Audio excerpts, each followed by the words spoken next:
খুব briefly summarise করেছেন যে আমরা চাচ্ছি ইনফ্লেশনটাকে আরো কমিয়ে আনতে। আমরা চাচ্ছি এমন একটা এনভায়রনমেন্ট ক্রিয়েট করতে যেখানে রিয়েল ইন্টারেস্ট রেটটা পজিটিভ থাকে, পলিসি ইন্টারেস্ট রেটটা বিশেষ করে। আমরা অনেক দেশ দেখেছি, বিভিন্ন দেশে যেখানে সাকসেসফুলি ইনফ্লেশন ফাইটটা হয়, সেখানে ডিউরিং দ্য কোর্স অফ অ্যাডজাস্টমেন্টস সাধারণত এই ডিফারেন্সিয়ালটা 3% মতো বা তারও একটু বেশিও থাকে কোনো কোনো দেশে। যেমন ভারতে একটু বেশি আছে 3.5-এর মতো, মার্কিন যুক্তরাষ্ট্রে এটা 1.7-এর মতো আছে। এরকম বিভিন্ন দেশে বিভিন্ন রকমের আছে, বাট এক এক দেশে এক এক রকমের লেভেল অফ ইনফ্লেশন এবং তাদের স্টেজ অফ ইনফ্লেশনারি প্রেশারটা ডিফারেন্ট। তো বাংলাদেশের কনটেক্সটে আমরা যদি দেখি, আমাদের এটা নেগেটিভ ছিল, আমাদের inflation rate higher than policy rate ছিল বহুদিন ধরে। তো ফর দ্য ফার্স্ট টাইম জানুয়ারির পর থেকে এটা পজিটিভ হয়েছে। কিন্তু আমরা যেটা চাচ্ছি যে ইনফ্লেশনটা আরও কমতে হবে, তার না কমা পর্যন্ত আমাদের এই পলিসি স্ট্যান্সটা একটু টাইটার পজিশনে থাকবে। আমরা যেটা বলতে চাচ্ছি যে এই প্রেক্ষাপটে ইনফ্লেশন কমছে এবং আমরা আশা করি ইনফ্লেশন আরও কমবে, কিন্তু যে লেভেলে আমরা নিতে চাচ্ছি সেই লেভেলে এখন আমরা যেতে পারিনি। আমরা চাচ্ছি ইনফ্লেশনটাকে ক্রমান্বয়ে একটা রেঞ্জে নিয়ে আসতে। সেটা আমাদের মনে হয় যে এটা 3 থেকে 5-এর মধ্যে যদি আমরা আনতে পারি, হয়তো একটু সময় লাগবে, সেটা আমাদের লক্ষ্য। তো এই লক্ষ্যে যেতে হলে আমাদেরকে এই ইনফ্লেশনারি পারফরমেন্সটাকে মনিটর করতে হবে এবং যে ধরনের প্রেশারগুলো আসবে মূল্যস্ফীতির উপর, সেই প্রেশারগুলোকেও আমাদেরকে অবজার্ভ করতে হবে। শুধু না, কীভাবে সেটাকে ট্যাকেল করা যায় সেটাও চিন্তা করতে হবে। এখানে ডিমান্ড সাইড প্রেশার আছে, সাপ্লাই সাইড প্রেশারও আছে। ডিমান্ড সাইড প্রেশারটা আমরা অনেকখানি কন্টেইন করে রেখেছি থ্রু টাইট মনিটারি পলিসি এবং ফিসক্যাল পলিসিও টাইট। আপনারা দেখেছেন যে বাজেটের আকার ছোট ছিল। এবছরের নতুন যে বাজেট, গত বছরের বাজেটের আকার ছোট করা হয়েছিল বাই ডিজাইন, যে এক্সপেন্ডিচারকে মানে অনেক জায়গাতেই খরচকে মিতব্যয়ী করে জিনিসটাকে কমিয়ে আনা হয়েছে, ফিসক্যাল ডেফিসিটকে। আগামী বছরের বাজেটটা আরেকটু সংকুচিত করা হয়েছে, আরেকটু টাইটার স্ট্যান্সে রাখা হয়েছে। ঠিক একইভাবে আমাদের মনিটারি পলিসিটাও আমরা চাহিদার দিক থেকে সংকুচিত একটা স্ট্যান্সে আছে, সংকোচনমূলক একটা স্ট্যান্সে। এখন যেটা হচ্ছে যে এটা যত ইনফ্লেশন কমছে, মনিটারি পলিসির স্ট্যান্সটা মানে এইটা inflation differential between inflation rate এবং পলিসি রেটের মধ্যে যে ডিফারেন্সিয়ালটা সেটা বাড়ছে। এটা এখন 1.5% আছে পজিটিভ। এটা 3%-এর দিকে গেলে আমরা মনে করব যে এটা ভালোর দিকে যাবে। এটা আমরা তখন পলিসি অ্যাডজাস্টমেন্টটা পুরোপুরিভাবে শুরু করব। ইন দ্য মিন টাইম আমরা অলরেডি কিন্তু স্ট্যান্ডিং লেন্ডিং ফ্যাসিলিটি রেটটা আমরা কমিয়ে দিয়েছি। হ্যাঁ, যে ডিপোজিটটা ব্যাংকার্সরা আমাদের সাথে ডাকতেন বাংলাদেশ ব্যাংকে ওভারনাইট বিশেষ করে, সেটাকে আমরা কমিয়ে দিয়েছি এবং আমরা হয়তো সামনে আরও কমাবো। এটা একটা ক্রিয়েট করছি আমরা, একটা প্রেশার যে ব্যাংকগুলো যেন টাকা বাংলাদেশ ব্যাংকের ওভারনাইট ফ্যাসিলিটিতে না রেখে তারা এটাকে ইন্টার ব্যাংকে দিক, অথবা তারা এটা অনলাইন করে দিক কাস্টমারদের কাছে, সেটা আমরা চাচ্ছি। এটা একটা দিক। আরেকটা জিনিস যেটা আমরা লক্ষ্য করছি ইতিমধ্যেই, যে আমাদের ট্রেজারি বিল রেটগুলো অ্যাক্রস দ্য বোর্ড বিভিন্ন ইস্যুর আছে, ম্যাচুরিটির আছে। বিশেষ করে 10-year ম্যাচুরিটি এবং এই রেঞ্জের গেলে আমাদের দেখতে পাই যে ব্যাপকভাবে দরপতন হয়েছে। অর্থাৎ ইল্ড যেটা আগে 12-এর উপরে ছিল, সেটা এখন 10-এর নিচে চলে আসছে। তো এই জায়গাটাতে আমরা মনে করি যে আমাদের বেশ কিছু প্রোগ্রেস দেখানোর মতো ভিজিবল ইমপ্রুভমেন্ট আমরা দেখতে পাচ্ছি। আমাদের এখানে মনে হয় চার্টটা দেওয়া আছে, তাই না? মনে হয় হ্যাঁ। তো এই চার্টটা যদি আমরা দেখি, আমরা দেখতে পাই যে 10 বছর এবং তার পরবর্তী যে স্টেজ, সেখানে ব্যাপকভাবে পরিবর্তন হয়েছে। প্রায় 2%-এর উপর ইন্টারেস্ট রেট কমে গেছে। তো এটাতে সরকারের কিন্তু ব্যাপক মানে আগামীতে যখন ট্রেজারি বিল ইস্যু করতে থাকবে ব্যাপকভাবে তারা অর্থের হবে বাঁচবে তাদের, এবং এটা আমাদের ফিসক্যাল পলিসিকে সাহায্য করবে। তো এটা একটা পূর্ব লক্ষণ। আমরা মনে করি যে এই নেক্সট ধাপে যেটা আমরা দেখব বা প্রত্যাশা করছি সেটা হচ্ছে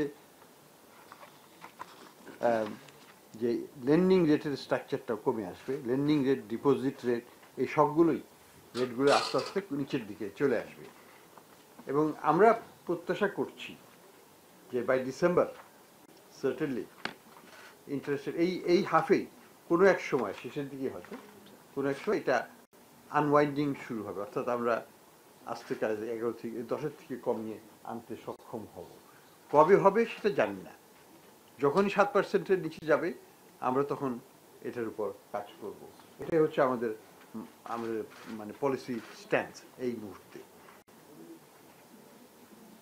এখানে আমাদের যে প্রত্যাশা সেটা হচ্ছে সামনের দিকের প্রত্যাশাটা, যে যদি আমরা ডিমান্ড সাইড এবং সাপ্লাই সাইডকে ম্যানেজ করতে পারি। আমরা বাজারে এখন পর্যন্ত যেটা দেখছি যে চালের দামটা ছাড়া বা মোটামুটি অন্যান্য দামগুলো একটা স্থিতিশীল অবস্থায় আছে, এবং এটাকে যদি আমরা সেভাবে রাখতে পারি তাহলে আমাদের মূল্যস্ফীতি কমে আসতে বাধ্য। এবং আমরা মনে করি যেটা পৃথিবীর সব দেশ যদি পারে, বাংলাদেশও পারবে। 3 থেকে 5-এর মধ্যে আমরা অবশ্যই আনতে পারবো, এবং সেই লক্ষ্যে আমরা কাজ করব। সাপ্লাই সাইডে আমাদের বড় রকমের কোনো প্রতিবন্ধকতা আমরা দেখছি না আপাতত। বড় রকমের কোনো বন্যা যদি না হয়, বড় রকমের কোনো ঘাটতি যদি না হয়, বা ওয়ার্ল্ড মার্কেটে কোনো ইকোনমিক শক না আসে, আমরা প্রত্যাশা করি যে স্টেবিলিটিটা যেটা আমরা আসছি, প্রাইস লেভেলের স্টেবিলিটিটা ধরে রাখতে পারবো। প্রাইস লেভেলটা যদি মোটামুটি ধরে রাখা যায় তার ইনফ্লেশনটা আস্তে আস্তে কমতে বাধ্য। তো সেটাই আমাদের স্ট্র্যাটেজি। এবং আমরা মনে করি যদি আমাদের ইনফ্লেশনটা যদি 3 থেকে 5-এ আনতে পারি, আমাদের পুরো ইন্টারেস্ট রেট স্ট্রাকচারটা সিঙ্গেল ডিজিটে চলে আসবে। অর্থাৎ তখন আর ডাবল ডিজিট লেন্ডিংও থাকবে না, সব কিছুই রিয়েল টার্মসে পজিটিভও রাখতে পারবো, আবার আমরা এটাকে সিঙ্গেল ডিজিটেও রাখতে পারবো। তো সেই লক্ষ্যে আমরা কাজ করছি। আরও কিছুদিন সময় লাগবে। দ্বিতীয় যে ডেভেলপমেন্টের কথা বলবো সেটা হচ্ছে আমাদের এক্সচেঞ্জ রেটের ব্যাপারে। আপনারা দেখেছেন যে এক্সচেঞ্জ রেটের ব্যাপারে আমরা একটা সতর্ক অবস্থানে ছিলাম প্রথম দিকে, এবং আমরা কিছুটা যেটাকে বলা হয় মোরাল সুয়েশন ব্যবহার করেছি বাজারে, যে আমাদের রেট 122, সবাই যেন এইবার 22 রেটেই কেনে। এটা আমাদের বলা ছিল তখন সেন্ট্রাল ব্যাংক থেকে, এবং এটাই পলিসিটা ছিল যে 122-এ ধরে রাখা। এটা that was our way to test the market. এটার মাধ্যমে আমরা বাজারকে টেস্ট করেছি। বাজারে আমরা কি দেখেছি, আমরা কিন্তু কেন্দ্রীয় ব্যাংক থেকে ডলার বিক্রি করি নাই। সাপ্লাই আর ডিমান্ড কিন্তু বাজারের মধ্যেই নিজস্ব প্রক্রিয়াতেই তারা ইকুইলিব্রিয়াম ভ্যালুটা রেখেছে, এবং যে কারণে এক্সচেঞ্জ রেটটা ওই মুখের কথায় তো আর কাজ হয় না, এক্সচেঞ্জ রেটকে আর্টিফিশিয়ালি ধরে রাখা যায় না। মোরাল সুয়েশন সত্ত্বেও যেখানে কোনো ধরনের এক্সটার্নাল মানে ডিসইকুইলিব্রিয়াম ক্রিয়েট হয় না এই মার্কেটে। আমরা দেখলাম যে জুন মাস পর্যন্ত, যখন আমরা এটা কবে লিবারাইজ করলাম, আমরা মে মাসের 14 তারিখে, অর্থাৎ আমাদের কত হয় 8 মাস, তখন 8 মাস ছিল, সেপ্টেম্বর, অক্টোবর, নভেম্বর, ডিসেম্বর, জানুয়ারি, ফেব্রুয়ারি, মার্চ, এপ্রিল, 9 মাস প্রায়। তো 9 মাস আমরা দেখলাম যে আমাদের এক্সচেঞ্জ রেট প্রায় স্টেবল ছিল। তার মধ্যে 8 মাসই স্টেবল ছিল, প্রথম মাসটা তো একটু আনস্টেবল ছিল। 8 মাস স্টেবিলিটিতে দিয়ে যাওয়ার পরে আমরা এটাকে ছেড়ে দিই।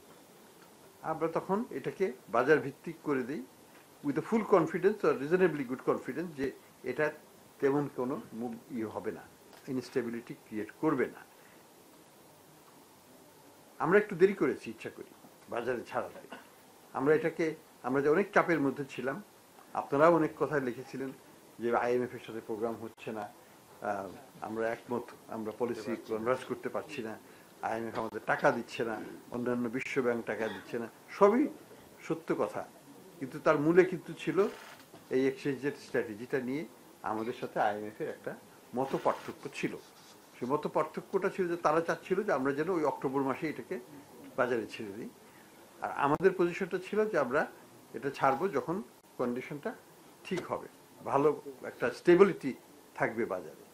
এবং আমরা সেই পর্যন্তই অপেক্ষা করেছি।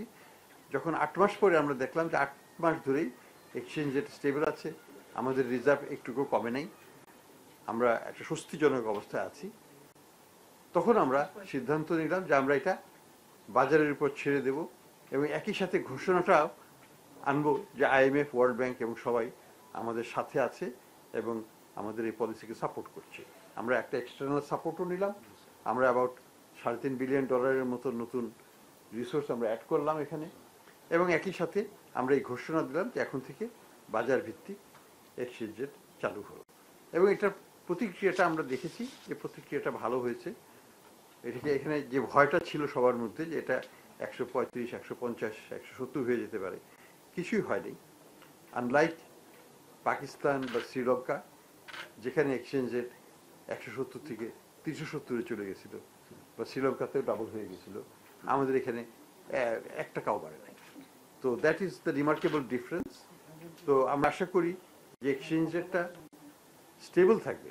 আমি আবার আপনাদেরকে বলছি, আমরা কিন্তু ফিক্সড এক্সচেঞ্জ রেট করছি না, আমরা কিন্তু বলছি না যে এটা 122 থাকতে হবে, 123 থাকতে হবে, 124 থাকতে হবে, 118 থাকতে হবে। বাজারে যেভাবে দেয় সেভাবেই হবে। এবং যদি আমাদের সময় থাকে বাজার থেকে আমরা সময় সময় আমরা এখান থেকে কিনবো, আমরা আমাদের রিজার্ভ বিল্ড আপ করবো।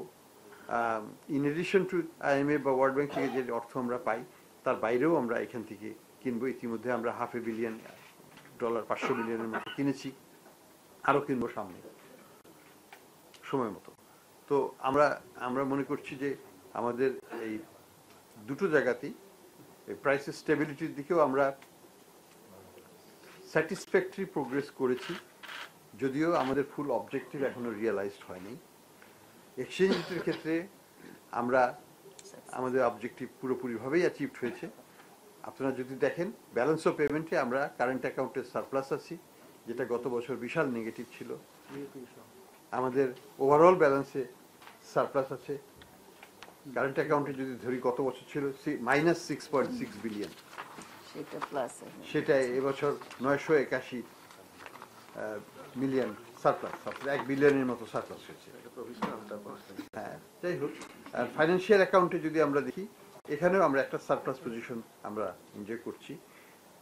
এবং আমরা যদি দেখি ওভারঅল ব্যালেন্সে দেখি, গত বছর ছিল 4.3 নেগেটিভ, এবছর হচ্ছে 3.3 পজিটিভ। 3.29 is 3.3.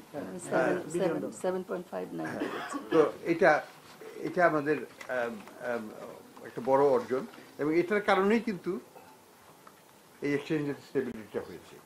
আমাদের অ্যাডজাস্টমেন্ট, এক্সটার্নাল সেক্টরের যে অ্যাডজাস্টমেন্টটা, সেটা আমি মনে করি যে আমাদের হয়ে গেছে। আমাদের নতুন করে কোনো অ্যাডজাস্টমেন্টের প্রয়োজন নেই, আমাদের সারপ্লাস বাড়াতে হবে না, আমাদের যা সারপ্লাস আছে দ্যাটস এনাফ। এই সারপ্লাসগুলো যদি আমরা ধরে রাখতে পারি, রিজার্ভ একলাই বাড়বে আগামীতে। তো এটাই হচ্ছে আমাদের স্ট্র্যাটেজি। এক্সটার্নাল সেক্টরে আমরা আমাদের যে বর্তমান অবস্থান সেটাকে আমরা ধরে রাখবো, আর ডোমেস্টিক সেক্টরে ইনফ্লেশনটাকে আমরা আরও কমিয়ে আনবো। এখানে আমাদের স্ট্যান্সটা একটু টাইটার মোডেই থাকবে আরও কিছুদিন। আমরা আশা করছি এই যে 6 মাস, যে 6 মাসের জন্য মন্ট্রি পলিসিটা ঘোষণা করা হলো, এই 6 মাসের মধ্যেই আমরা হয়তো ইন্টারেস্ট রেটের পরিবর্তন দেখতে পারি। তবে এটা আমাদের আশাবাদ। প্রকৃতপক্ষে কি হবে সেটা ডিপেন্ড করবে আমাদের যে ডেটা আসবে, BBS থেকে যে তথ্য আমাদেরকে দেওয়া হবে, সেটার ভিত্তিতেই আমাদের পলিসি রেসপন্স, অ্যাডজাস্টমেন্ট সব কিছু হতে থাকবে। আমি আর কিছু বলবো না, আপনাদেরকে প্রশ্ন উত্তর পর্বে আমরা যেতে পারি।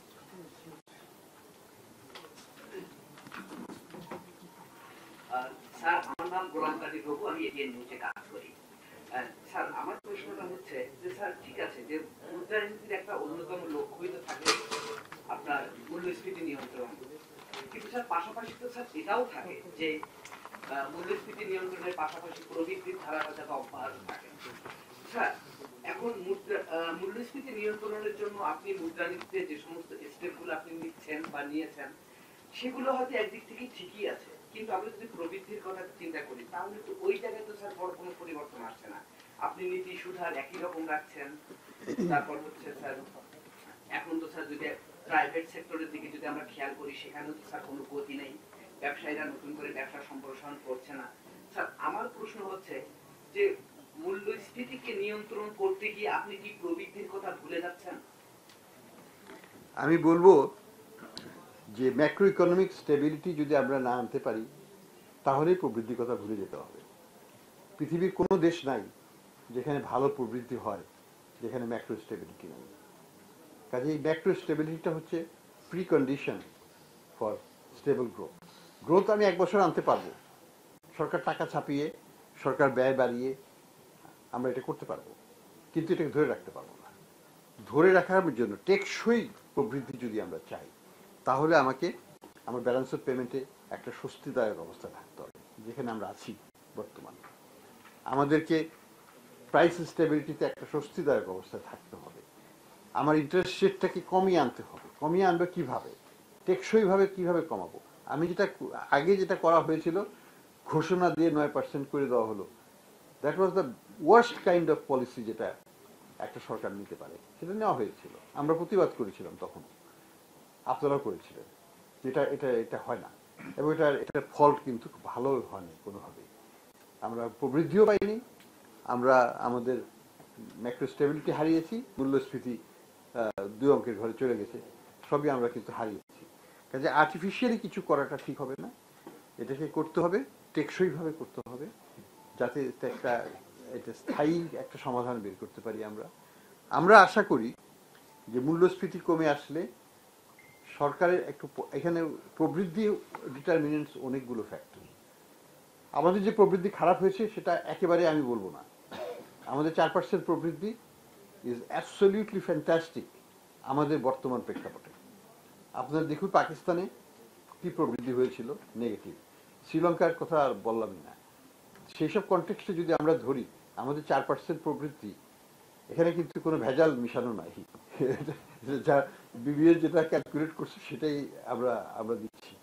তো এইখানে এই প্রবৃদ্ধিটা আমি মনে করি যে খারাপ কিছু নয়, এবং আমরা যেটা আশাবাদী যে আগামী বছরে আমাদের প্রবৃদ্ধি 5.5 থেকে 6 বা তারও বেশি হতে পারে, সেটাই হবে আমাদের আসল অর্জন, এবং তারপরে আরো বাড়ার সম্ভাবনা আছে।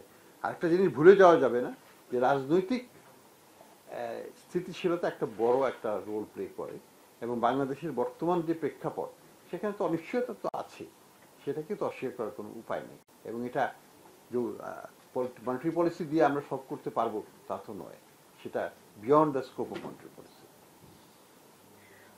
আমার নাম জেমনে সালো, আমি আছি বিজনেস স্ট্যান্ডার্ডে।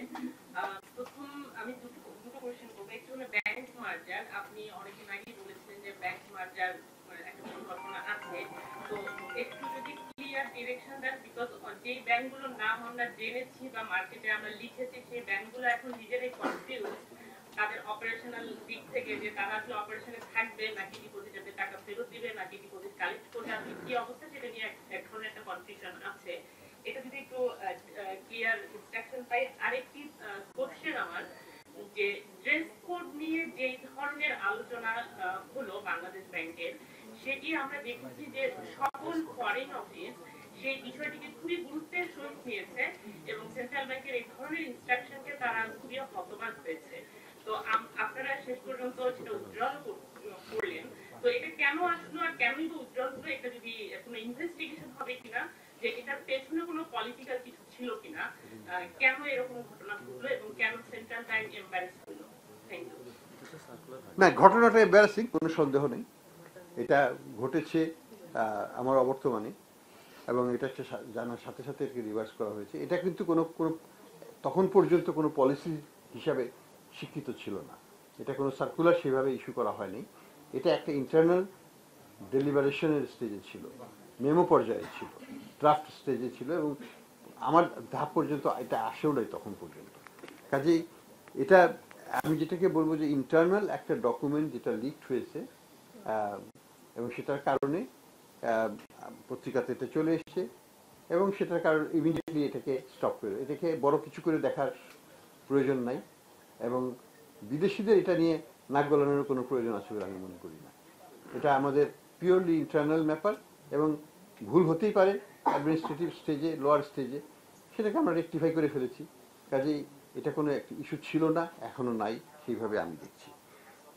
তৃতীয়ত মার্জারের ব্যাপারে আমি বলবো যে এখানে ডিপোজিটরদের টাকা ফেরত দেওয়ারও কিছু ইস্যু নাই। ডিপোজিটররা সম্পূর্ণ নিরাপদ, তাদের প্রত্যেকটার টাকাই তারা ফেরত পাবেন। বর্তমানে যে চিত্র ওই সব ব্যাংকের, তার চাইতে চিত্রটা আরো অনেক ভালো হবে, কারণ বড় অঙ্কের অর্থ এখানে বিনিয়োগ করা হবে মার্জারের সাথে সাথে।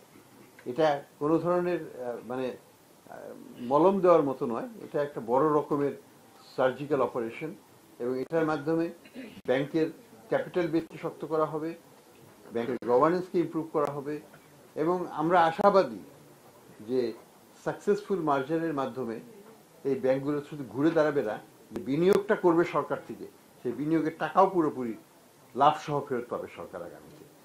এটাই আমাদের প্রত্যাশা। আমরা জানি, এক্সপিরিয়েন্সটা দেখেছি, গ্লোবাল ইকোনমিক ক্রাইসিসের সময় মার্কিন সরকার প্রচুর অর্থ দিয়েছিল বিভিন্ন ব্যাংক এবং ইন্স্যুরেন্স কোম্পানিকে। শুধুমাত্র এআইজিকে প্রায় 100 বিলিয়নের মতো দেওয়া হয়েছিল আমার মনে আছে, একটা কোম্পানিকে।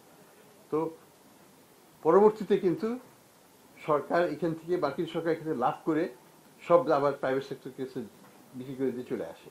আমরা মনে করি যে সরকার তো ব্যাংক কেনার জন্য যায় নাই, সরকার এখানে জনস্বার্থে ডিপোজিটারদের স্বার্থ রক্ষার জন্য এখানে ইন্টারভিন করতে বাধ্য হচ্ছে। আমরা ব্যাংকগুলোকে সুযোগ দিয়েছি প্রায় 1 বছরের মতো to turn them around. Islami bank যেমন টার্ন অ্যারাউন্ড করতে পেরেছে বলে আমরা মনে করি, ইউসিবিএল টার্ন অ্যারাউন্ড করেছে বলে আমরা মনে করি, সেখানে আমরা সামনের দিকে উজ্জ্বল সম্ভাবনা দিচ্ছি তাদের, সেখানে আমরা কোনো ইন্টারভেনশন করতে যাব না। কিন্তু যে ব্যাংকগুলোকে আমরা সুযোগ দিয়েছি, কিন্তু অর্থও দিয়েছি, কিন্তু তারা টার্ন অ্যারাউন্ড করতে পারছে না, তাদেরকে তো কিছু একটা করতে হবে। এইভাবে তো আমরা খুঁড়িয়ে খুঁড়িয়ে একটা ব্যাংকিং খাতকে চলতে দিতে পারি না। কাজে আমাদের দায়িত্ব হচ্ছে কেন্দ্রীয় ব্যাংক হিসেবে, সরকারের অঙ্গ হিসেবে সরকারের সাথে মিলে এখানে একটা হস্তক্ষেপ করা, এবং সেটা আমরা করতে যাব। আমার নাম জীবন ইসলাম, আমি ডেইলি অবজারভার পত্রিকায় কাজ করি। সরি স্যার, একটু ক্যামেরায় কথা বলার সময় অ্যানসার করতে ক্যামেরায় দিন স্যার। 2 বছর আগে একটা হিসাব পেয়েছিলাম আমরা যে বাংলাদেশে প্রতি গড়ে 70 মেট্রিক টন চাল লাগে। আপনি নিজেও বারবার বলতেছেন যে চালের দাম বাড়ছে, মূল্যস্ফীতি নিয়ন্ত্রণ করা খুব টাফ হবে। তো এখন আমাদের যে সিচুয়েশন, এই সিচুয়েশনে প্রতিদিন 70 মেট্রিক টন চাল খরচ করে চালের দাম নিয়ন্ত্রণ করা আদৌ সম্ভব কিনা, এক। আর 2 নম্বর কোশ্চেন হলো, আপনি বারবার বলতেছেন যে সুদের হার কমাবে, কিন্তু বাংলাদেশে এখন কোনো বিনিয়োগ করছে না জ্বালানি সংকটের কারণে। তো এখন এই অবস্থায় আপনি সুদের হার কমায় উদ্যোক্তাদেরকে কিভাবে বিনিয়োগের দিকে আকৃষ্ট করার, সুদ কমায় আকৃষ্ট করা যাবে কিনা, এই বিষয়টা যদি দেখেন। দেখুন, চালের দামের ব্যাপারে আমরা বলবো যে চালের দামটা কেন বাড়ছে এই ভরা মৌসুমে এবং রেকর্ড উৎপাদন হওয়ার পরেও, এটা এখনো আনএক্সপ্লেইনড ফ্যাক্টর। এখানে একটা ফ্যাক্টর যেটা আমরা মনে করি, অনেকেই মনে করেন আমার সাথেও, সেটা হচ্ছে যে যারা চাল উৎপাদনকারী কৃষকরাই, যারা একটু অবস্থাপন্ন কৃষক, তারা কিন্তু চাল ধরে রেখেছেন তাদের গুদামে, নিজের নিজের বাড়িতেই, এবং এই চালগুলো আসবে বাজারে। কাজে আমরা প্রত্যাশা করছি চালের দাম যেটুকু বেড়েছে হয়তো আর বাড়বে না, এটা একটা দিক। দ্বিতীয়ত হচ্ছে যে তারপরেও সরকার একটু সাবধানমূলক অবস্থা আছে। সরকার অলরেডি 4 লক্ষ টন চাল আমদানির ব্যবস্থা ঘোষণা দিয়ে দিয়েছে, এবং আমি ইতিমধ্যেই সরকারকে রিকোয়েস্টও করেছি ভার্বালি ইন ক্যাবিনেট মিটিং, যে আরও কিছু চাল আমদানি করাটা উচিত হবে এই মুহূর্তে, টু সেন্ড এ সিগন্যাল মার্কেটে যে পর্যাপ্ত সরবরাহ আছে এবং থাকবে। আমাদের কোনো সরবরাহের কোনো ঘাটতি হওয়ার কোনো কারণ নেই, ডলারেরও কোনো ঘাটতি নাই, আমরা চাইলে চাল যত ইচ্ছা আমদানি করতে পারবো। বিশ্ববাজারে চালের দাম নিম্নমুখী, কাজেই আমাদের বাজারে চালের দাম যে খুব বেশি একটা ঊর্ধ্বমুখী হবে আমি সেটা মনে করি না, এবং যথেষ্ট চাল আমরা আমদানি করতে পারবো। 4 মিলিয়ন টন তো 4 লক্ষ টন আমদানি করা হচ্ছে, এটা দরকার হলে 14 লক্ষ টন আমদানি করা হবে, অসুবিধা নাই, সেই অর্থ আমাদের যোগান করতে পারবো আমরা। কাজেই চালের বাজারকেও নিয়ন্ত্রণ করা সম্ভব হবে, একটা ভালো দিক হচ্ছে যে চালের দাম ভালো বেশি হওয়াতে কৃষকরা কিন্তু খুব ভালো অবস্থায় আছে। আমরা এটা দেখেছি যে এখানে যে মধ্যস্বত্ব খুব একটা হচ্ছে তা নয়, ফার্ম লেভেলে গ্রামে যে আমরা দেখছি যে চালের দাম সেখানেই বেশি, কাজেই ফার্মাররা কিন্তু খুশি আছে এটা দিয়ে। স্যার আমার নাম আনিসুল ইসলাম, আমি ইউএনডিতে কাজ করি। ব্যাংক থেকে লোন নিয়েছিল ক্ষুদ্র বা ছোট ব্যবসায়ী যারা, তারা তখন 8-9% যে ব্যবসা শুরু করছিল লোনের রেট, এখন সেটা 16% দাঁড়াইছে। তো তারা তো ডিফল্টার না, তারা কিন্তু রেগুলার পেমেন্ট দিয়ে যাচ্ছে, কিন্তু তারা এখন এই রেটটা দীর্ঘদিন বেশি হওয়াতে তারা ডিফল্টার হবে। তো বড় যারা বড়ুয়ার ছিল তারা অনেকেই ডিফল্টার, এই বড়দের বিভিন্ন স্ক্যামের কারণে কিন্তু ছোটদের মানে তারা মৃত হওয়ার পথে যাচ্ছে। তো এইভাবে স্যার বিনিয়োগ বান্ধব না হলে আপনার মনিটারি পলিসি, সেক্ষেত্রে ব্যবসা কিভাবে বিকাশ হবে, এক। আর দুই হলো স্যার গ্লোবাল ট্রেড ওয়ার বলি, আমেরিকার ট্রেড পলিসির কারণে আমাদের যে শিল্প বিকাশ যদি না হয়, বাংলাদেশের সামনে একটা রিস্ক আছে, আবার অপরচুনিটি আছে।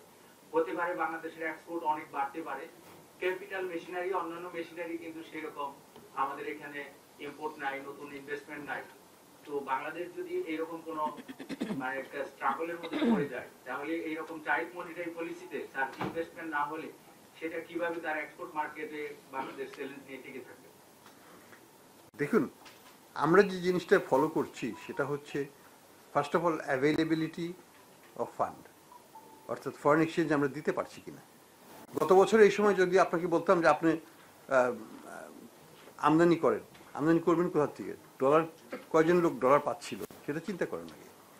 এখন আমাদের মূল লক্ষ্য হচ্ছে যার যেটা ইচ্ছা আমদানি করুক, কিন্তু কেউ যদি আমদানি করতে না চায় তাকে তো আমি জোর করে গিলাতে পারবো না।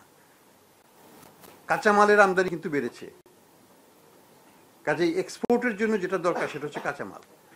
আমাদের যথেষ্ট ক্যাপাসিটি আছে। গার্মেন্ট সেক্টরের সাথে আপনারা কথা বলে দেখেন যে তাদের ক্যাপাসিটি কতখানি, হিউজ। ওয়ার্ল্ডের বিগেস্ট ক্যাপাসিটি বাংলাদেশের সারপ্লাস ক্যাপাসিটি আছে। আমাদের যদি আগামী 1-2 বছর বিনিয়োগ গার্মেন্ট সেক্টরে নাও হয়, আমাদের কিন্তু রপ্তানি কমবে না, আমাদের রপ্তানি আমরা বাড়াতে, আমাদের চাহিদাটা যদি আমরা বাড়াতে পারি আমাদের রপ্তানি বাড়াতে পারবো। আমরা যদি কাঁচামালের আমদানি যদি বৃদ্ধি দেখতে পারি আমাদের রপ্তানি বাড়বে। আমাদের রপ্তানি কি বাড়ছে না? বাড়ছে তো। তো এই গত বছরের স্ট্রেসের মধ্যেও রপ্তানি বেড়েছে। কাজে আমি মনে করি যে শুধুমাত্র ইনভেস্টমেন্টের দিকে তাকিয়ে থাকতে হবে না। একটা দেশের অর্থনীতি যখন একটা অ্যাডজাস্টমেন্টের থ্রুতে যাচ্ছে, একটা সংকটকালীন সময়ে যাচ্ছে, সেই সময়ে মানুষের মানসিকতা, বিনিয়োগকারীদের মানসিকতা বিনিয়োগের দিকে থাকে না। তার উদ্দেশ্য হচ্ছে তাকে বেঁচে থাকার জন্য স্ট্রাগল। সেখানে সে কাঁচামাল যদি আমদানি করতে পারে, কাঁচামাল দিয়ে তার যে ক্যাপাসিটি আছে সেটাকে যদি মিট করতে পারে, তাহলেই কিন্তু তার সার্ভাইভালটা হয়ে গেল। সার্ভাইভাল ইজ এট স্টেক ছিল, কিন্তু এখন আস্তে আস্তে যখন জিনিসটা স্টেবিলাইজড হবে, যেটা সবাই বলছে যে ইলেকশন পরবর্তীকালে আমরা হয়তো বিনিয়োগ চিত্র একটু ভিন্ন দেখতে পারবো, যদি রাজনৈতিক পরিবেশ সবকিছু তখন ঠিক থাকে। বিনিয়োগ বৃদ্ধি করার আমাদের বাংলাদেশ ব্যাংকের দায়িত্ব না, বিনিয়োগ করবেন বিনিয়োগকারীরা, বিনিয়োগের পরিবেশ সৃষ্টি করবে সরকার। আমরা এটাকে ফ্যাসিলিটেট করব কিভাবে? আমরা মূল্যস্ফীতি কমিয়ে ডলারের সরবরাহটাকে বাড়িয়ে চাহিদা মোতাবেক ডলার দেওয়ার মাধ্যমে, এক্সচেঞ্জ রেটকে স্টেবল করার মাধ্যমে, এবং at the same time loanable fund যদি আমরা বাড়াতে পারি তাহলেই কিন্তু বিনিয়োগ বাড়বে, এবং সেটাই আমরা সেই লক্ষ্যে কাজ করছি। আজকে আমাদের ব্যালেন্স অফ পেমেন্টের সারপ্লাস হচ্ছে। ব্যালেন্স অফ পেমেন্টের সারপ্লাস হলেই বাজারে কিন্তু লিকুইডিটি তারল্য বেড়ে যায়, বাজারে তারল্য বাড়ছে, এবং আমরা $500 মিলিয়ন কিনলাম, সাথে সাথে কি হলো, 6,000 কোটি টাকা বাজারে চলে গেল, লিকুইডিটি বাড়লো বাজারে। এগুলো হচ্ছে the right way to do, inject liquidity into the system. তো আমরা চেষ্টা করছি লিকুইডিটিটা বাড়বে, বাড়ানোর, কিন্তু এটাকে বাড়াতে হবে সিস্টেমিক ওয়েতে, একটা একটা একটা প্রিন্সিপলড ওয়েতে, টাকা ছাপিয়ে নয়। এটা আমি আবার বলবো, টাকা ছাপিয়ে আমরা বাড়াবো না, কিন্তু ডলার যদি বাড়িয়ে আমরা অর্থ ইনজেকশন করতে পারি আমরা করবো সেটা। তো balance of payment will be the source. আপনারা দেখবেন যে লিকুইডিটি বাজারে কিছুটা চলে আসার কারণে আজকে স্টক মার্কেট একটু ঘুরে দাঁড়িয়েছে, এবং এগুলোর প্রতিফলন আমরা অন্যান্য জায়গায় দেখতে পারবো বলে আশাবাদী।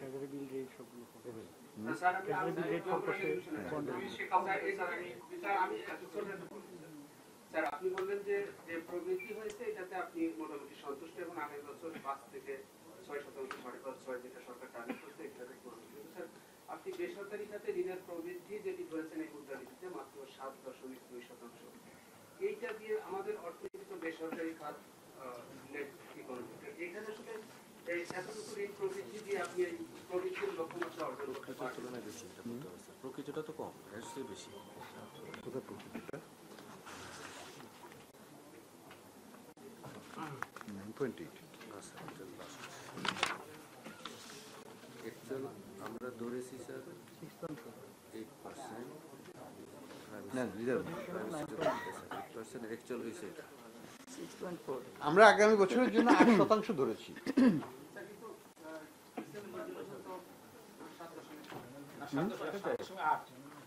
না, ডিসেম্বর পর্যন্ত এটা ধরলে হবে।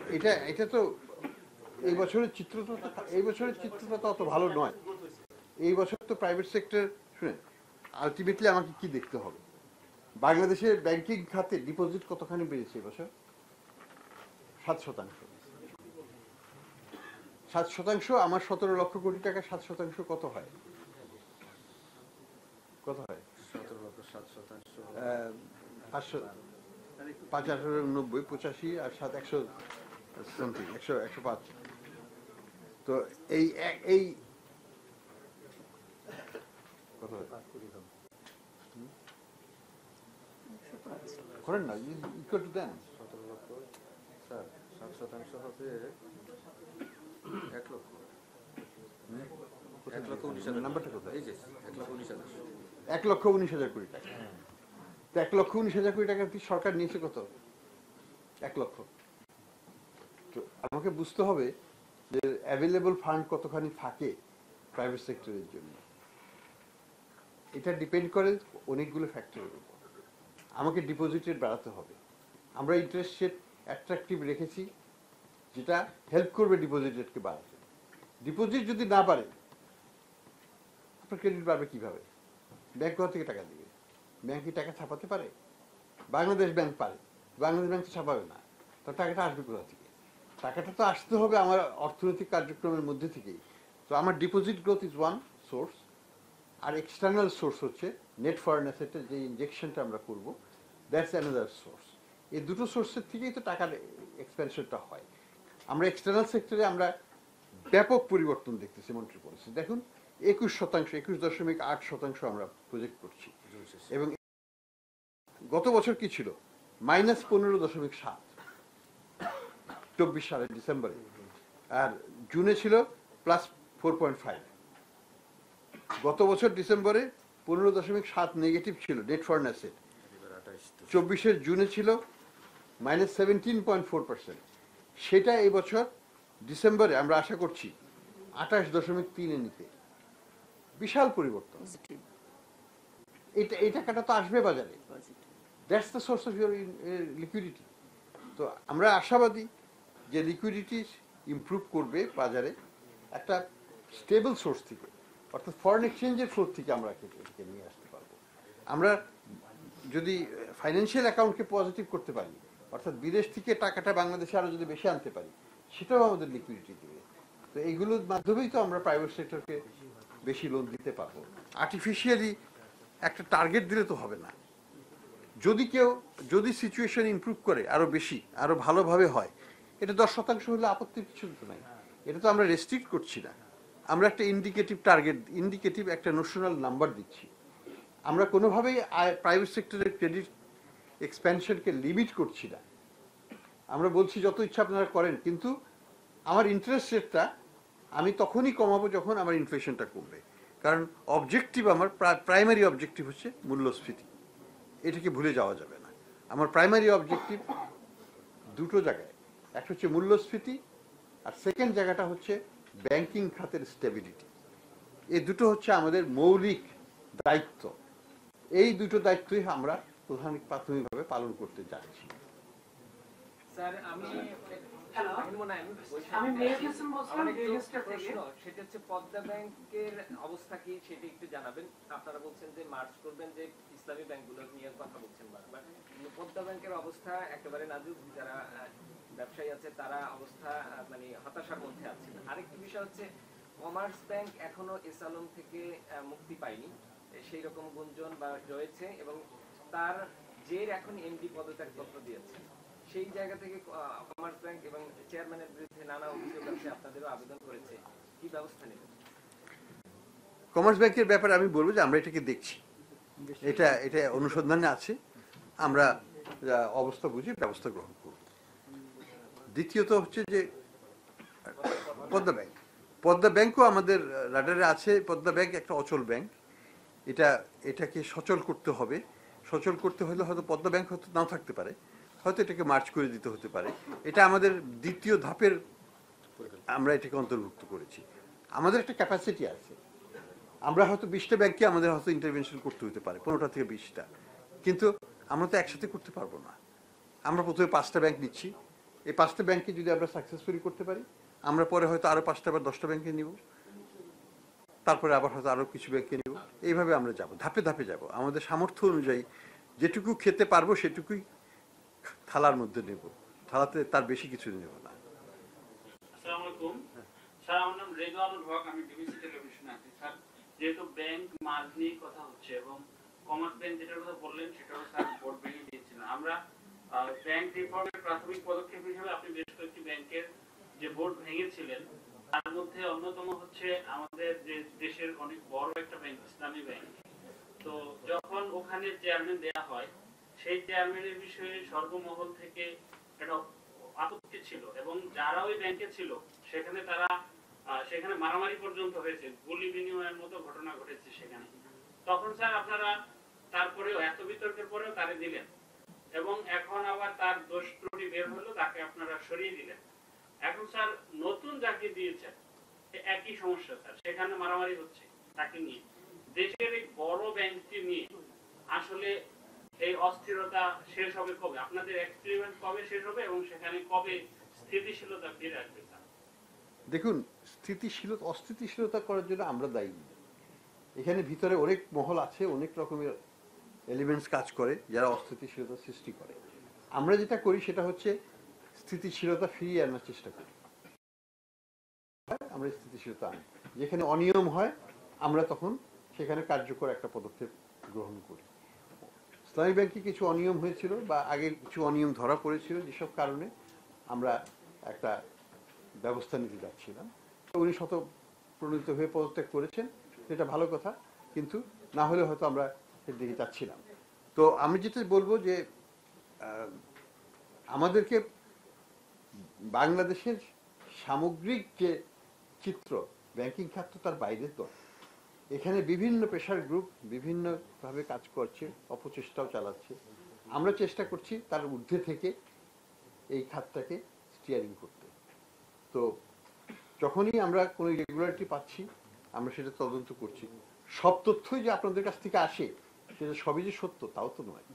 এখানে প্রচুর প্রচুর তথ্য আপনারাও দিচ্ছেন যেগুলো উদ্দেশ্য প্রণোদিত, আমরা সেটা বুঝতেও পারি, কিন্তু আমাদেরকে সেটা বাঁচতেও হবে। কাজেই ঠক বেছে বেছেই তো করতে হবে, না তো গা উজাড় করে তো লাভ নেই। কাজেই আমরা চেষ্টা করছি যতদূর সম্ভব খাতটাকে ভালো রাখতে। সহায়তা করুন, এখানে আপনাদের সহায়তার প্রয়োজন আছে।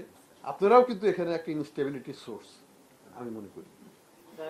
আমার একটা ছোট্ট প্রশ্ন ছিল স্যার, এইদিকে স্যার আমার নাম জাহাঙ্গীর আলম। আমি একটু স্যার বলুন। স্যার আমার নাম শেখ আব্দুল আলিম। দায়িত্ব নেওয়ার প্রায় এক বছর আপনারা কাইন্ডলি প্রশ্নটা আজকের সাবজেক্টে করলে আমাদের জন্য একটু সুবিধা হয়। হ্যাঁ বলুন। স্যার, মানে আপনার তো দায়িত্ব নেওয়ার প্রায় এক বছর। স্যার আপনি সেখানে 3টি লক্ষ্যের কথা বলেছেন। প্রথমটি বলেছেন কে বলছেন? অর্থনীতিতে স্থিতিশীলতা, ব্যাংকিং খাতে শৃঙ্খলা ফিরিয়ে আনা এবং স্টোলেন অ্যাসেট রিকভারি। আপনার মনে হয় এক বছরে আপনি স্যার কতটুকু পেয়েছেন? স্যার আমার নাম জাহাঙ্গীর আলম আনসারী। আমি বাণিজ্য প্রশাসন থেকে। একটা মিনিট। আচ্ছা, এটা জবটা দিয়ে দিই। আমরা এই 3টে খাতেই কিন্তু আমি মনে করি যে উল্লেখযোগ্য অর্জন হয়েছে, কম বেশি থাকতে পারে। স্থিতিশীলতা বাংলাদেশে যদি কোনো খাতে থাকে সেটা কিন্তু আর্থিক খাতেই বেশি হয়েছে এবং দৃশ্যমানভাবে হয়েছে। আপনার ব্যালেন্স অফ পেমেন্টের কথা বললাম, যেটাকে নিয়ে এখন আর আমাদের ভাবতে হচ্ছে না। পৃথিবীর বেশিরভাগ দেশে ব্যবসাটা কিন্তু সেখানে ব্যাপকভাবে অস্থিতিশীল থাকে এবং দীর্ঘস্থায়ীভাবে থাকে। সেটা আমরা আল্লাহর রহমতে একটা ম্যানেজেবল অবস্থায় নিয়ে এসেছি। আমাদের অন্যান্য যেটা ম্যাক্রো এলিমেন্টসগুলো, এক্সচেঞ্জ রেট বলি, মূল্যস্ফীতির কথাই বলি, এগুলো তো একটা স্থিতিশীল পর্যায়ে। অ্যাসেট রিকভারির ক্ষেত্রেও আমরা কিছু তো সাফল্য আছে।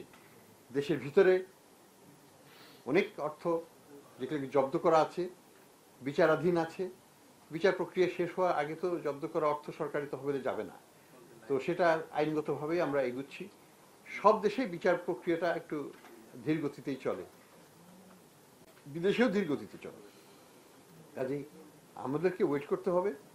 আমরা বলবো যে আমাদের এই প্রচেষ্টার ফলে লন্ডনে আমাদের প্রায় 500 বাড়ি অ্যাটাচ করা আছে বর্তমানে বাংলাদেশিদের, যেটা পরবর্তীতে সেখান থেকে আমরা হয়তো অর্থ ফেরত পাবো, আশাবাদী। অন্যান্য দেশেও আমাদের প্রচেষ্টা চলছে। অনেকগুলো প্রায় 14টা মিউচুয়াল লিগ্যাল অ্যাসিস্ট্যান্স বিভিন্ন দেশে পাঠানো হয়েছে, সেগুলোর জবাব আমরা প্রত্যাশা করছি। আমরা আশাবাদী এই ক্ষেত্রেও আমরা উল্লেখযোগ্য অর্জন দেখাতে পারবো আগামীতে। আমি শেখ আবু তালেব বিজেপি স্যার, ধন্যবাদ আপনাকে মুদ্রানীতি আসার জন্য। স্যার, ছোট দুটো প্রশ্ন। একটা হচ্ছে স্যার, মুদ্রানীতি এর আগে আমরা দেখেছি ফিসকাল পলিসির সঙ্গে অ্যালাইনমেন্ট করা হয়েছে, কিন্তু মুদ্রানীতি হওয়া উচিত অর্থনৈতিক ভারসাম্যতা বজায় রেখে। সেক্ষেত্রে এবারে যে মুদ্রানীতি করছেন সেটা স্বাধীন কিনা, যেটা বাংলাদেশের অর্থনীতির আলোকে যতটুকু প্রয়োজন সেই আলোকে সাজানো হয়েছে, এটা একটা প্রশ্ন। দ্বিতীয় প্রশ্নটা হলো স্যার, নির্বাচনের আগে এবং পরে এটা বাংলাদেশের ইতিহাস একটা প্র্যাকটিস যে অর্থ পাচারটা পরিমাণটা বেড়ে যায়, গত 1 দশক বেড়েছে। এখন তো স্যার অ্যাকচুয়াল ডাটা বাংলাদেশ ব্যাংকের কাছে আছে, অর্থ পাচার যে কি পরিমাণ হয়েছে এটা এস্টাবলিশ, এটা আপনারাও কিছু অর্থ বিভিন্ন জায়গায় শনাক্ত করেছেন, কিছু সিজ হয়েছে আপনাদের উদ্যোগে।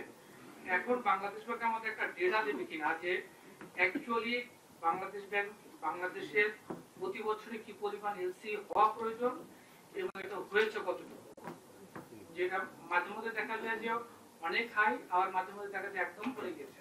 তাহলে অ্যাবনর্মালিটি যে আমরা গত 2-3 বছর থেকে দেখছি, এখন প্রাইভেট থেকে ক্রেডিটে যেটা ডাউন ট্রেন্ডটা এত নিচে নেমে হয়েছে, যেটা অস্বাভাবিক।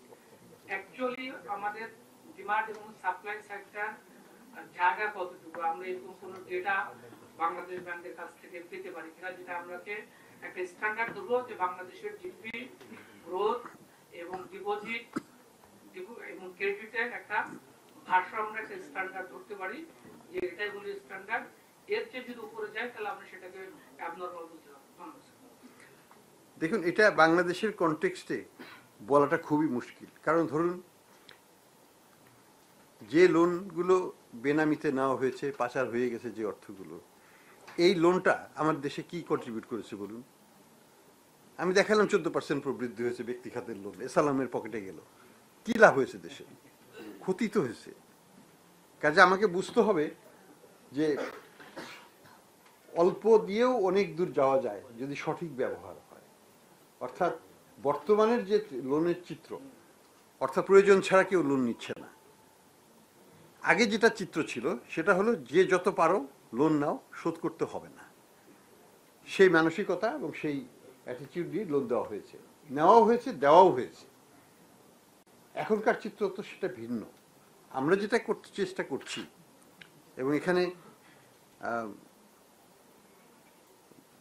মানে যতই বিতর্ক থাকুক না কেন, আমাদের লক্ষ্য কি? আমাদের লক্ষ্য হচ্ছে ব্যাংকিং খাতে সুশাসন প্রতিষ্ঠা করা, গুড গভর্নেন্সটাকে ফিরিয়ে দিয়ে আসা।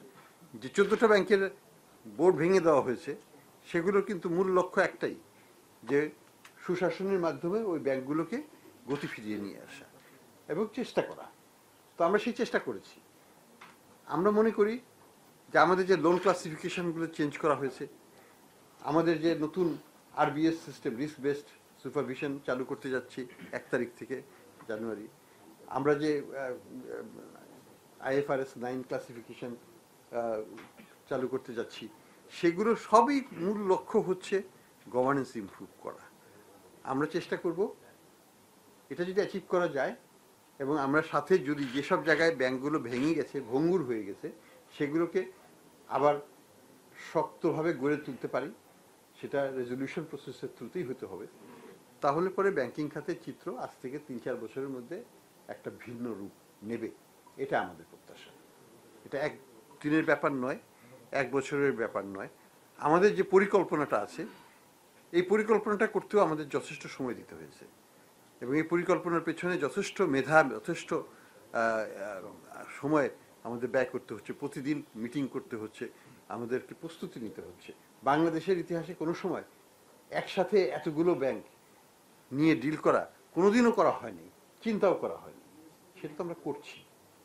কাজে আমরা, এবং এটাও আমরা বুঝি যে আমরা সব কিছু একসাথে সমাধান করতে পারবো না, আমাদের সেই ক্যাপাসিটি নাই। আমরা নতুন ডিপার্টমেন্ট করেছি, ব্যাংক রেজলিউশন ডিপার্টমেন্ট। এটার মাধ্যমে আমরা কি দিচ্ছি, বার্তা কি দিচ্ছি, যে আমরা সারাক্ষণ সব ব্যাংকের উপর নজরদারি রাখবো। যদি কোনো ব্যাংক ভেঙে পড়ে, আমরা সাথে সাথে সেটাকে অধিগ্রহণ করব। ব্যাংক মালিকদের জন্য একটা বিশাল সতর্কবার্তা। আমরা ব্যাংক কোম্পানি অ্যাক্ট চেঞ্জ করতে যাচ্ছি, প্রস্তাবনা যাবে শীঘ্রই, আগামী মাসের প্রথম দিকে সরকারের কাছে। সেখানে আমরা বলছি এক পরিবার থেকে কতগুলো সর্বনিম্ন সর্বোচ্চ কতগুলো দেওয়া যাবে সেটাকে আমরা কমিয়ে আনছি। আমরা স্থায়িত্বকাল প্রপোজ করছি, আমরা 12 বছরের জায়গায় 6 বছর, তার বেশি থাকতে হবে না, 2 টার্মস। আমরা বলছি যে 50% বা তার অধিক ইন্ডিপেন্ডেন্ট ডাইরেক্টর হতে হবে এবং ডাইরেক্টরটা আমাদের বাংলাদেশ ব্যাংকের প্যানেল থেকে নিতে হবে। তো এইগুলো গুণগত পরিবর্তনের প্রচেষ্টা। আমরা আশা করি যে এই প্রচেষ্টা সার্থক হলে ব্যাংকিং খাত ঘুরে দাঁড়াবে। কোনো সিঙ্গেল সিলভার বুলেট দিয়ে এই সলিউশন হবে না। সব ক্ষেত্রে সব দিকে আমাদেরকে কাজ করতে হবে এবং এটা করতে পারলে এটা সফল হবে। আপনাদের উদ্দেশ্যে বলবো, আপনারা আপনাদের ভিজিলেন্সটা চালিয়ে যান, সঠিকভাবে তথ্যগুলো প্রকাশ করেন, উদ্দেশ্যমূলকভাবে না। তাহলে আমরা উপকৃত হব, আমরা এটাকে কাজে লাগাতে পারব। কিন্তু উদ্দেশ্যমূলকভাবে যখন তথ্য দেওয়া হয় বিভিন্ন ব্যক্তি বা বিভিন্ন প্রতিষ্ঠানের বিরুদ্ধে, তখন কিন্তু ক্রেডিবিলিটিটা আপনারাও হারান, আমাদের পক্ষেও সত্য এবং মিথ্যাকে বাঁচতে কঠিন হয়। কাজে এটা আপনাদের কাছে আমাদের প্রত্যাশা।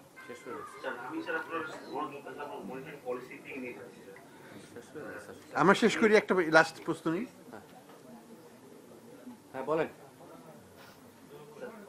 আমার নাম জুবাইর হাসান, আমি ফাইন্যান্সিয়াল এক্সপ্রেসে কাজ করি। আমার প্রশ্নটা হচ্ছে, আপনি কিছুক্ষণ আগে একটা উত্তরের সময় বলেছিলেন আপনি যে ডেপোজিট গ্রোথ এখন খুবই কম। ডেপোজিট না আসে তাহলে ব্যাংকগুলোর ফান্ড কিভাবে তার মোবিলাইজ করবে, কিভাবে টাকা ফান্ডটা দেবে? বাংলাদেশ ব্যাংক যদি স্যার খুবই কোঅপারেটিভ হয় ব্যাংকগুলোর জন্য, আমাদের পলিসি, মনিটারি পলিসি, তাহলে স্যার ব্যাংকগুলোর স্যার আদৌ কি ডেপোজিটের দরকার হবে? আমি কথাটা এই কারণেই বলছি, আপনি যদি স্যার মনিটারি পলিসিতে যদি আপনি সেন্ট্রাল ব্যাংক ব্যাংকগুলো যে বাংলাদেশ ব্যাংকের কাছ থেকে বিভিন্ন ইনস্ট্রুমেন্ট ব্যবহার করে টাকাটা নেয়, সেন্ট্রাল ব্যাংক রিপোর্ট যদি দেখেন আপনি, যেটা এপ্রিল মাসে ছিল প্রায় 90,000 কোটি টাকা ব্যাংক দেওয়া হয়েছিল, সেটা মে মাসে বেড়ে দাঁড়িয়েছিল 1,33,000 কোটি টাকা এবং পরবর্তী জুনে সেটা বেড়ে দাঁড়িয়েছিল 1,35,000 কোটি টাকা। মানে যে ব্যাংক যেভাবে চাচ্ছে সেভাবে দেওয়া হচ্ছে। এবং এর পাশাপাশি অন্যান্য যে লিকুইডিটি ফ্যাসিলিটিগুলো আছে, এএলএস, ক্যাশিয়ার ডিপো, এরকম সেখানেও গেছে জুন মাসে প্রায় 80,000 কোটি টাকা। তো আমি যদি 1,45,000 কোটি টাকা প্লাস 80,000 কোটি টাকা ধরি, তাহলে প্রায় 2.25 লক্ষ কোটি টাকা তারা এক মাসে পাচ্ছে ব্যাংকগুলো। তো বাংলাদেশ ব্যাংকের পলিসি তো ওনাদের জন্য অনেক টাকা পাবে, ওদের তো বাইরে ফান্ডের জন্য দরকার হয়। তো এই কনটেক্সট থেকে আপনি মনে করেন যে এই মনিটারি পলিসিটা আদৌ এটা সংশ্লিষ্ট মনিটারি পলিসি নাকি এটা ভেরি মাচ অ্যাকোমোডেটিভ পলিসি? না, এটা দুটো জিনিস আমি বলবো।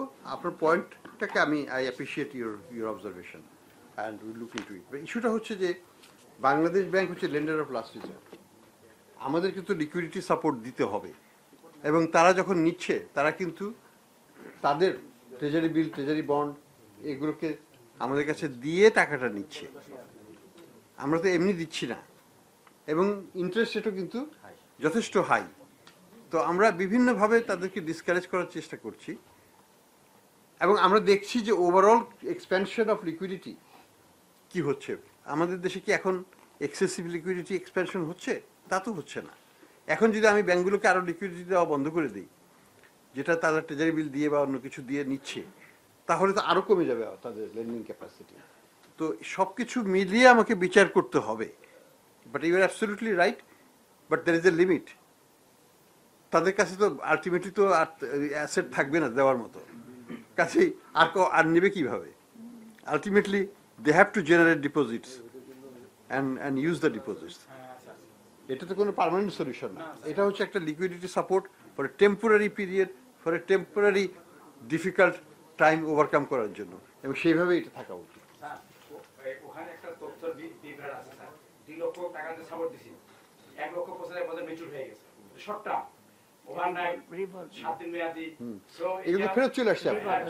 এটা তো আসলে ওইভাবে একুমুলেটিভ ভাবে যদি বলা হয় 2 লক্ষ তো আছে না না, ওটা মেচুর হয়ে গেছে। এটা দেখতে হবে আমাকে নেট আউটস্ট্যান্ডিং কত আছে। নেট আউটস্ট্যান্ডিংটা যদি খুব বেশি বাড়ে আমি চিন্তিত হব, কিন্তু তাও চিন্তিত হব না যদি আমার overall credit expansion, overall liquidity in the economy সেইভাবে না বাড়ে। কাজে আমি এটাকে ওভারঅল কনটেক্সটে দেখতে হবে। তবে পয়েন্ট ইজ ভ্যালিড, আমরা একটু দেখব যে নেট পজিশনটা কত। গ্রস পজিশন দিয়ে কিছু জাজ করাটা একেবারে ঠিক হবে না। আপনি একটা অবজারভেশন আর এটা প্রশ্ন স্যার।